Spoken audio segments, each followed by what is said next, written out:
Hello guys, good morning. So gusto ko lang sa inyo ipakita yung orchids na binigay sa akin ni Sistine Jade. So ayan, ikinabit na namin dyan sa may stilmating sa gilid ng aming bahay. So meron kaming nakaredy sa dyan na stilmating na nakadikit sa gilid ng aming bahay kasi nagabang talaga siya ng orchids. Then ayan na, binigyan na kami ni Sistine Jade. So nilagay na namin.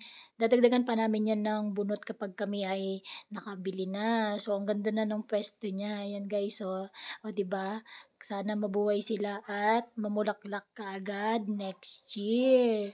So, ang ganda ng pwesto nila dyan kapag sila ay namukadkad na. Kulay violet and white and then violet pala yan. And then, ito yung kanilang mother. So, yan yung nanay nung isa, violet and white. Ang ganda, di ba?